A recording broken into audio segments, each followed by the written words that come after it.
मंडळी, आज आपण स्पेशल ऑप्स सीझन 1 आणि 1.5चा संपूर्ण रिकॅप एक्सप्लेन करणार आहोत. चला तर मग जास्त वेळ न दवडता व्हिडिओला सुरुवात करूया. कथेची सुरुवात 13 डिसेंबर 2001 पासून होते. त्या दिवशी इंडिया पार्लमेंट न्यू दिल्ली इथे एक हल्ला होतो. हा हल्ला 5 लोकांनी केला होता. त्यानंतर हे 5 जण पंतप्रधानांना मारण्याच्या तयारीत असतात, पण तिथली सुरक्षा फोर्स त्या 5ही लोकांचा खात्मा करते. या हल्ल्यानंतर या घटनेची चौकशी सुरू होते. या चौकशीची जबाबदारी रॉ या गुप्तचर संस्थेला दिली जाते. इथे आपल्याला आपला मुख्य हिरो हिम्मत सिंग भेटतो, जो रॉचा एक फॉरेन इंटेलिजन्स ऑफिसर आहे. हिम्मत लगेचच तपास सुरू करतो आणि त्याला दिल्लीतल्या पोलिसांची मदत मिळते. इथे अब्बास शेख नावाचा एक पोलीस अधिकारी आपल्याला दिसतो, जो एक प्रामाणिक आणि हिम्मतचा खास मित्र असतो.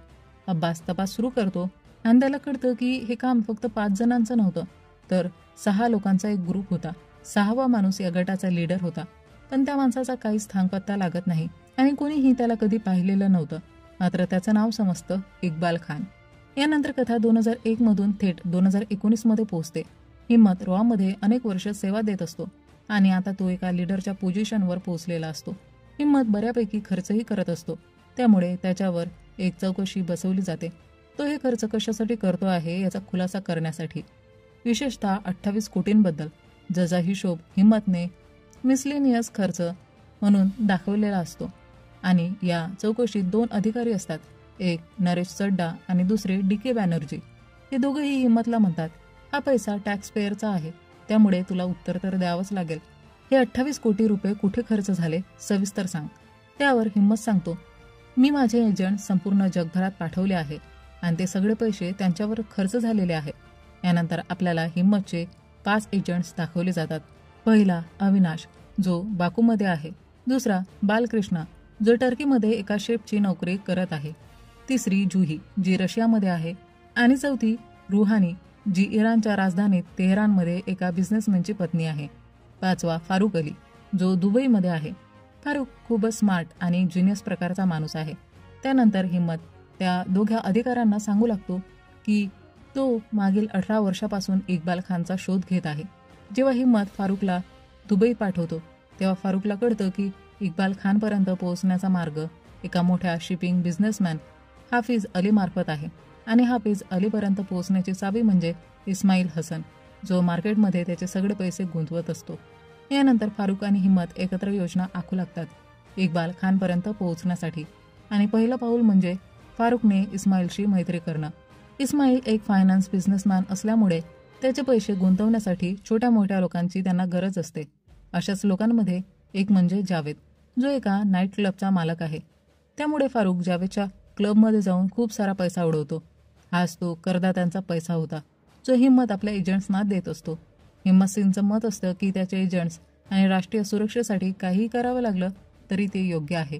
हिम्मत स्वतः कुठेही पैसा उधळत नाही आणि त्याला हेही अजिबात आवडत नाही की कुठल्याही राजकारणी टॅक्स पेयरचा पैसा बेफिक्रीने खर्च करत असेल. अखेर फारुक हळूहळू जावेदशी मैत्री करतो आणि जेव्हा जावेद आणि फारुकची मैत्री घट्ट होते, तेव्हा जावेद फारुकची ओळख इस्माईलशी करून देतो.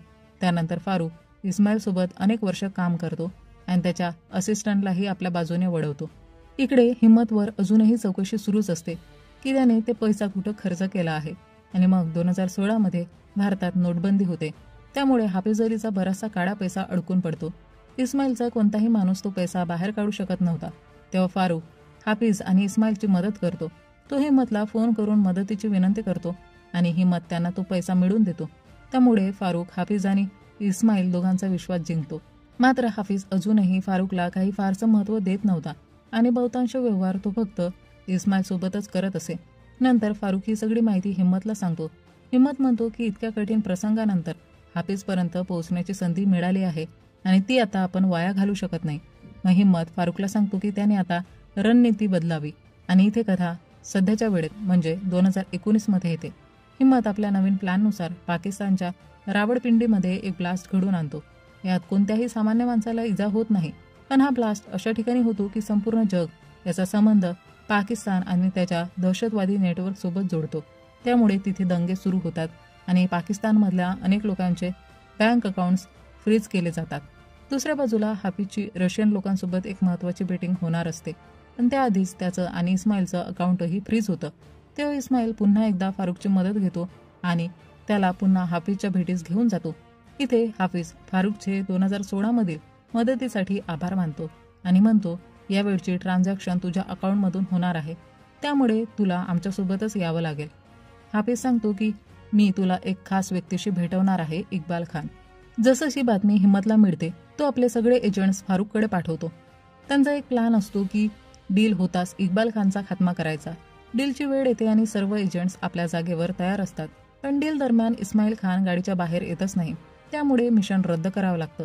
यानंतर हिम्मत दुसरा प्लॅन बनवतो. डील नंतर जेव्हा सगळे सेलिब्रेशन करत असतील तेव्हा हाफिज अलीला पकडून त्याच्यावर टॉर्चर करून इक्बाल खानची माहिती मिळवायची. या प्लॅननुसार बालकृष्णा हाफिजला बेशुद्ध करणार असतो. जुही बाहेर व्हॅन घेऊन तयार असते आणि अविनाश आणि रुहानी बॅकअपसाठी तिथे असतात. पण जेव्हा बालकृष्णा हाफिजला बेशुद्ध करायला जातो तेव्हा हाफिज एक प्रवीण फायटर असल्याचं समजतं आणि दोघांमध्ये जोरदार मारामारी होते. त्यात हाफिज बालकृष्णाचा खून करतो आणि त्यामुळे ही मिशनही फेल होतं.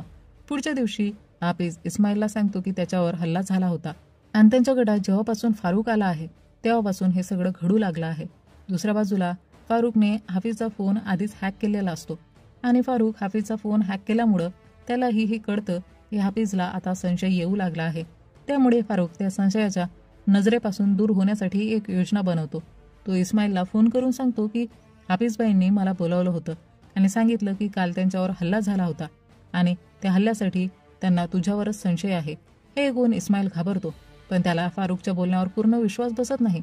तेव्हाच फारुख इस्माईलवर खोटा हल्ला घडवतो आणि स्वतःच त्याला वाचवतो. त्यामुळे इस्माईलला वाटतं की फारुख खरंच त्याचा विश्वासू आहे आणि तो त्याच्यावर पूर्णपणे विश्वास ठेवतो. दरम्यान आपण हिम्मतच्या कुटुंबालाही पाहतो.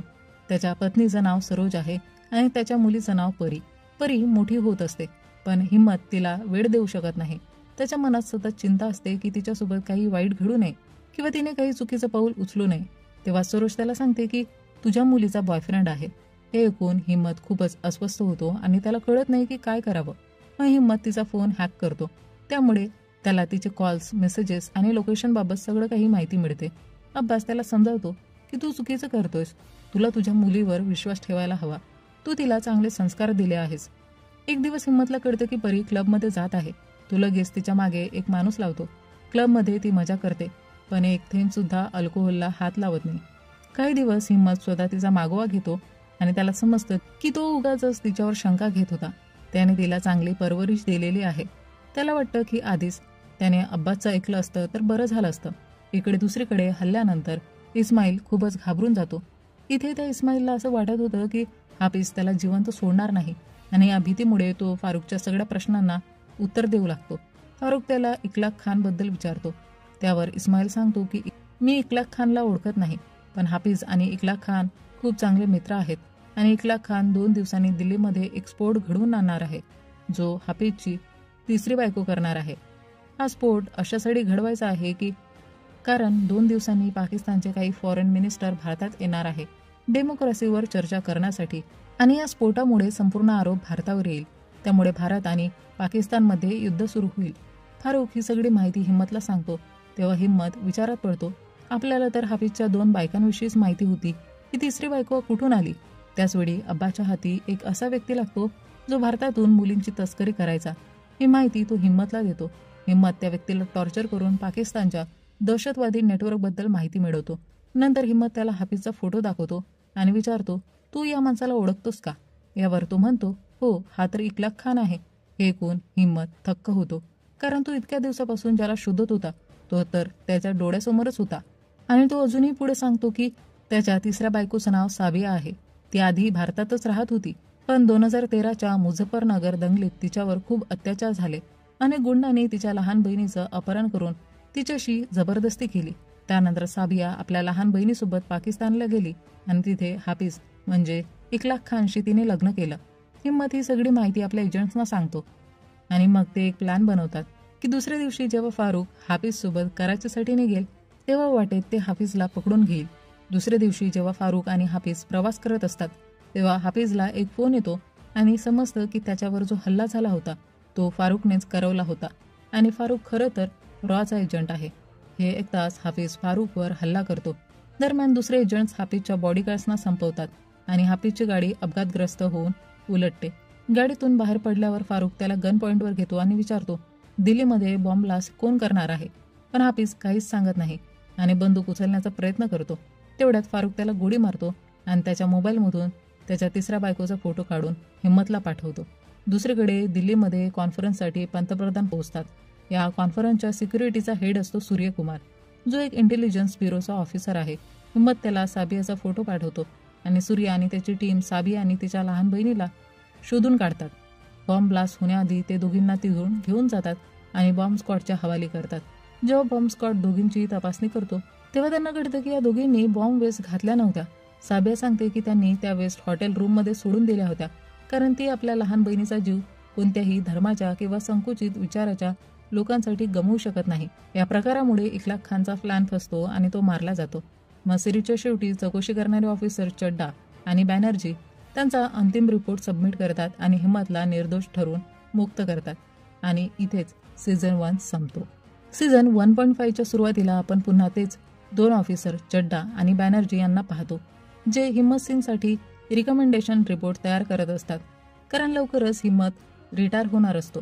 मग बॅनर्जी आणि चड्डा चौकशीसाठी सगळ्यात आधी अब्बासला बोलावतात आणि त्याच्याकडून विचारतात की हिम्मत कुठून आला आहे आणि त्याचा भूतकाळ काय आहे, सर्व काही सांग. तेव्हा अब्बास सांगतो की ही गोष्ट आहे 2003ची, जेव्हा कोलंबोमध्ये एक ऑफिसर आणि एका मुलीमध्ये प्रेमसंबंध निर्माण होतात. तो ऑफिसर त्या मुलीवर खूप प्रेम करू लागतो आणि पुढे तिच्याशी लग्नही करतो. पण लग्नानंतर त्याला समजतं की ती मुलगी प्रत्यक्षात एक सिक्रेट एजंट आहे, जिला भारताच्या टॉप सिक्रेट फाईल्स चोरायच्या होत्या. हे समजल्यावर त्या ऑफिसरचा विश्वास उडतो आणि त्याला ही गोष्ट कुणालाही सांगता येत नाही की त्याच्या चुकीमुळे देशाच्या अतिशय महत्त्वाच्या फाईल्स दुसऱ्याच्या हातात गेल्या आहे. तो या अपराधबोधात राहतो आणि शेवटी स्वतःलाच गोळी झाडून स्वतःला संपवतो. ही माहिती नंतर रॉला समजते आणि लक्षात येतं की असं एखाद्या एकट्या ऑफिसरसोबत नाही तर अनेक ऑफिसरसोबत झाला आहे. या सर्व घटनांमुळे देशाच्या अर्थव्यवस्थेवरही मोठा परिणाम होऊ शकतो. याच टॉप सिक्रेट फाईल्स आणि रॉचे काही गोपनीय दस्तऐवजही चोरी गेले आहेत आणि हे सर्व विकणारा व्यक्ती म्हणजे मनिंदर सिंग, जो की रॉचा एक एक्स एजंट आहे. मनिंदर एक अतिशय हुशार एजंट होता आणि त्याने हिम्मतसोबतही अनेक मिशन केले होते, पण आता त्याने देशद्रोह करायचा ठरवलं आहे. आता हिम्मतचं पुढचं मिशन असतं मनिंदरला पकडणं आणि हे शोधणं की ऑफिसरना जाळ्यात ओढण्यासाठी त्या मुलींना कोण पाठवत होतं. या मिशनमध्ये हिम्मतला मदत करणार असतो एजंट विजय, जो हिम्मतच्या कॉलेजच्या काळातील मित्र आहे. विजयचा विवाह झालेला आहे आणि त्याची पत्नी म्हणजे सरोज, जिला आपण सीझन 1 मध्ये पाहिलं होतं. त्या सीझनमध्ये ती हिम्मतची पत्नी दाखवली होती. खरं तर ती हिम्मतची पत्नी नव्हती, तर विजयचीच पत्नी होती आणि हाच होता हिम्मतचा भूतकाळ. आणि ती प्रेग्नंट होती. हिम्मत, सरोज आणि विजय हे कॉलेजच्या काळापासून चांगले मित्र होते. सध्या विजयची एक गर्लफ्रेंड आहे अनिता. हे दोघं एकमेकांवर खूप प्रेम करतात. आपल्याला हेही कळतं की हिम्मतने अनिताला अजूनही सांगितलेलं नाही की तो रॉसाठी काम करतो. त्याने तिला सांगितलं असतं की तो एका कंपनीत सेल्स मॅनेजर आहे. अनिता त्याला वारंवार विचारते की ते दोघं लग्न कधी करणार, पण हिम्मत अजून लग्नासाठी तयार नव्हता. नंतर एक दिवस हिम्मत अनिताला आपल्या मित्र विजय आणि त्याची पत्नी सरोज यांच्याशी भेटवतो. चौघे मिळून खूप वेळ गप्पा मारतात. काही दिवसानंतर रॉला माहिती मिळते की मनिंदर लंडनमध्ये आहे. त्यामुळे हिम्मत लंडनला जायचं ठरवतो आणि अनिताला खोटं सांगतो की त्याला लखनौला जावं लागणार आहे. लंडनला पोहोचल्यानंतर हिम्मतला मनिंदर दिसतो, पण मनिंदर कसा बसा त्याच्या तावडीतून सुटतो. हिम्मत मग भारतात परततो आणि अनिताला भेटतो. त्यावेळी बोलता बोलता अनिता लंडनचा उल्लेख करते आणि तिथेच हिम्मतच्या लक्षात येतं की अनिता खोटं बोलत आहे आणि ती त्याच्यावर गुप्तरित्या नजर ठेवत होती, कारण हिम्मतने तिला कधीच सांगितलं नव्हतं की तो लंडनला गेला होता.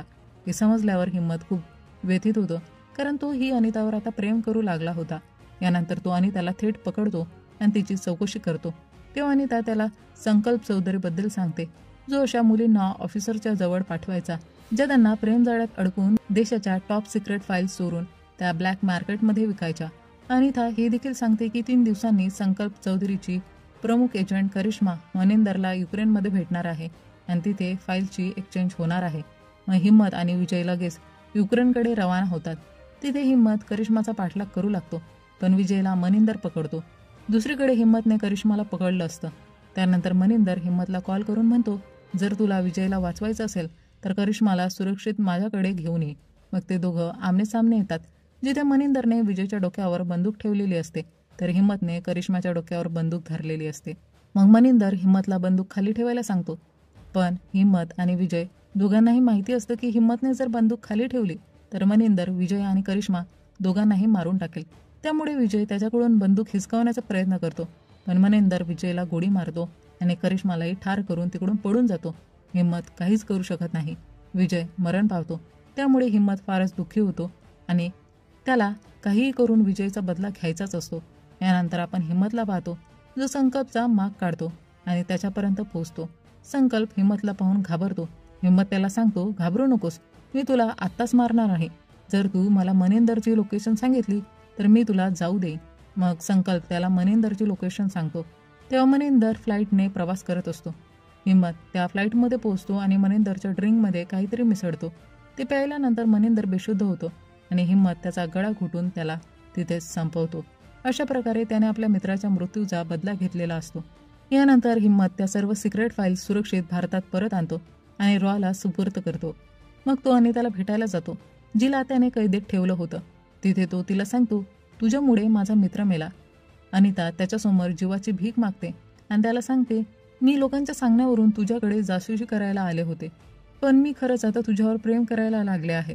पण हिम्मत तिचं एकही ऐकत नाही आणि तिला ठार मारतो. काही दिवसांनी आपण संकल्पला पाहतो, जो कुठेतरी जात असतो. तेव्हा हिम्मत त्याच्या गाडीत स्फोट घडून आणतो. कथेच्या शेवटी हिम्मत आपल्या मित्र विजयच्या घरी जातो आणि त्याच्या पत्नी सर्वसमोर हात जोडून माफी मागतो आणि इथे अब्बासची गोष्ट संपते. ही गोष्ट ऐकल्यानंतर दोघं इन्क्वायरी ऑफिसर चड्डा आणि बॅनर्जी हिम्मतची चौकशी संपवतात आणि त्याच्यासाठी एक अप्रिसिएशन लेटर तयार करतात. शक्यता हीच दाखवली जाते की हिम्मतने कदाचित विजयच्या मृत्यूनंतर सरोजशी लग्न केलं असावं, त्याच्या मुलीला आपली मुलगी मानली असावं आणि इथेच हा सीझन संपतो. तर मंडळी, हे होतं स्पेशल ऑप्स सीझन 1 आणि 1.5चं संपूर्ण एक्सप्लेनेशन. जर तुम्हाला हा व्हिडिओ आणि माझं एक्सप्लेनेशन आवडलं असेल तर व्हिडिओला लाईक करा, कमेंट करा आणि चॅनलला सबस्क्राईब करायला विसरू नका. चला तर मंडळी, भेटूया लवकरच एका नवीन व्हिडिओमध्ये. तोपर्यंत टाटा, बाय बाय.